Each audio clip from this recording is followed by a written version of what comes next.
ओम शांति। आज सुनते हैं प्यारे बाबा की मुरली से 6 फरवरी की मुरली से दिल में छपने वाली गहराई की बातें। आज का मुरली मंथन, हम देखो समुद्र के किनारे, पीछे समुद्र है कितना बड़ा। ये प्यारे बाबा का वर्दिंग सेंटर मैं आपको दिखाता हूँ। ये देखिए वर्दिंग सेंटर है, ये कितना प्यारा वर्दिंग सेंटर है। इसको लाइट हाउस कहते हैं। ये वाइट बिल्डिंग सारी ये लाइट हाउस है। तो इसमें बाबा के 25-30 लोग इकट्ठे रह सकते हैं। दूर दूर अमेरिका से क्या, भिन्न भिन्न देशों से क्या, यूके क्या, यहाँ आके रहते हैं। सारे विश्व में ऐसा समुद्र किनारे कोई भी रिट्रीट सेंटर नहीं है। यहाँ आके भट्टियाँ करते हैं, रिट्रीट करते हैं, वीआईपी प्रोग्राम भी होते हैं। जैसे ऑक्सफोर्ड है, लेकिन वो समुद्र किनारे नहीं है, ये समुद्र किनारे है लाइट हाउस, हमारा बाबा का रिट्रीट सेंटर। तो आज सुनते हैं प्यारे बाबा की आज की मुरली से दिल में छपने वाली गहराई की बातें। तो आज की मुरली में बाबा ने कहा कि बच्चे, तुम हो बाबा के कौन? कांटों से फूल बनाने वाले।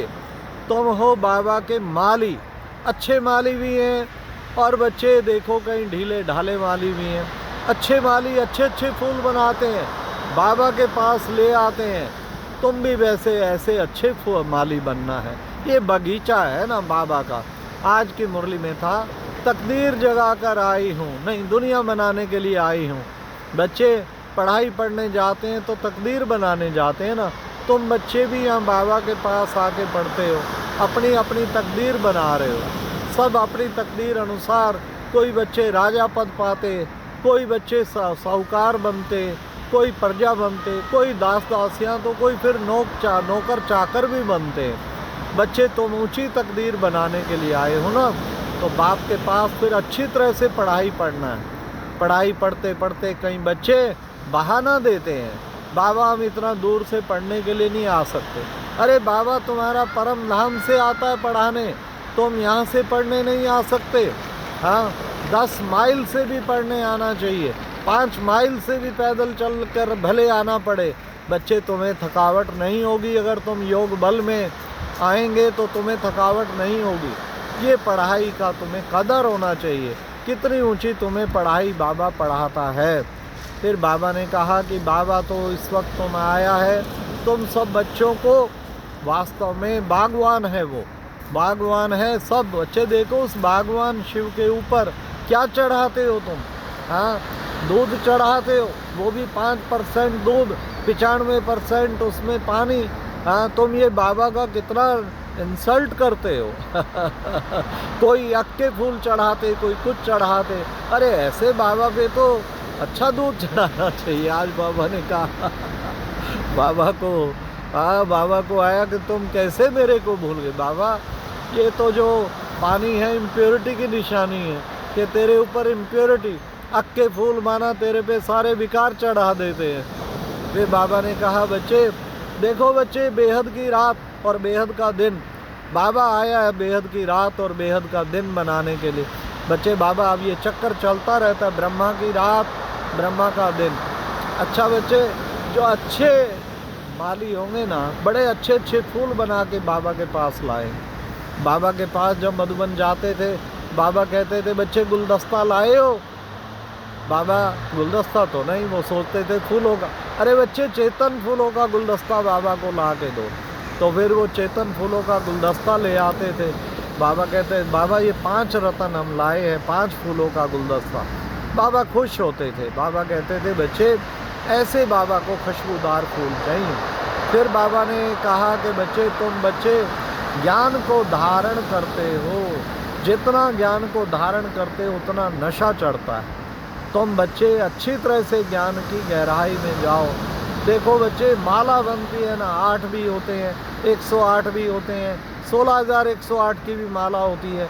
ये सारा पढ़ाई पर है। तुम बच्चों को भी अच्छी तरह से पढ़ाई पढ़नी है। इसलिए बच्चे, इसलिए तुम्हें सब विकारों पर विजय प्राप्त करनी है।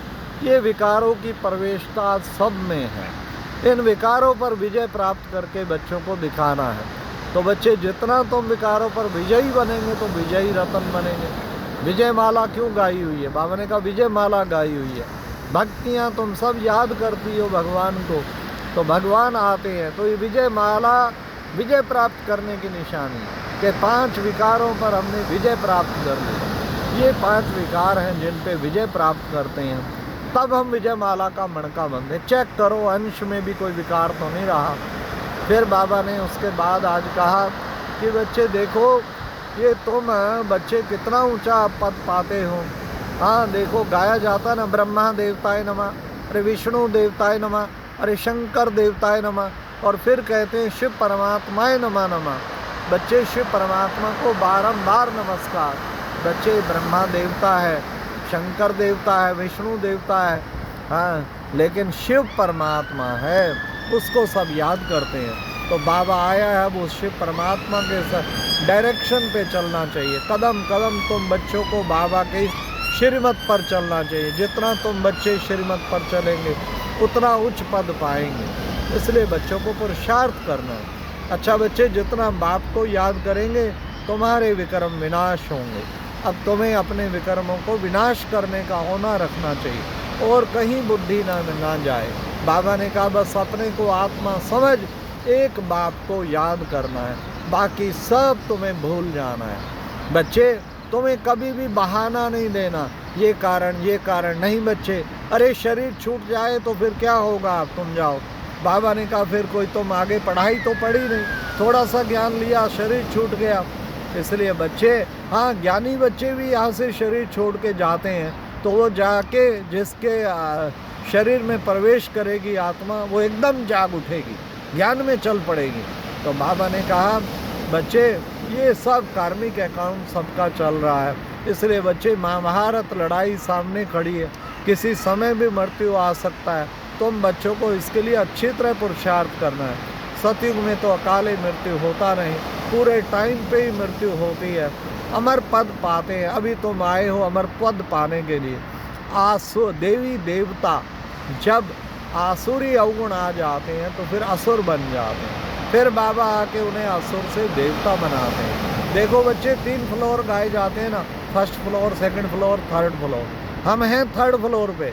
फर्स्ट फ्लोर पे बैठा है बाबा, सेकंड फ्लोर पे है सूक्ष्म बदन। तो बच्चे ये एक्सरसाइज भी करते रहो, कभी फर्स्ट फ्लोर, कभी सेकंड फ्लोर, कभी थर्ड फ्लोर। तो तुम बच्चों को चलते फिरते कर्म करते एक बाप की याद में रहना है और तुम्हें सब कुछ भुला देना है। इसके लिए बच्चों को खूब पुरुषार्थ करना है।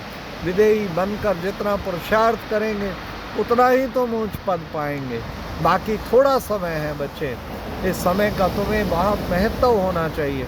इसलिए बच्चे हर पल अपना सफल करो। अब बाबा ने वरदान में कहा कि बच्चे संगम युग के समय के महत्व को जान, एक का अनगिनत गुणा रिटर्न प्राप्त करने वाले सर्व प्राप्ति संपन्न भव।